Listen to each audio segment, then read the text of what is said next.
ঢাকা থেকে দুলিয়া গঙ্গাপুর বোরহানুদ্দিনের উদ্দেশ্যে ঠিক 7টা 20 মিনিটে ঢাকা নদীবন্দর থেকে ছেড়ে যাচ্ছে এমবি জামাল 9 নৌযানটি।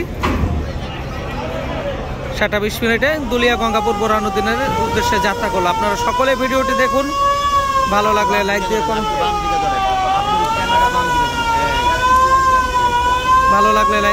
করুন। আর এই চ্যানেলে নতুন হয়ে থাকলে অবশ্যই চ্যানেলটি সাবস্ক্রাইব করে পাশে থাকা বেল বাটন বাজিয়ে দিন। ধন্যবাদ সবাইকে, আসসালামু আলাইকুম।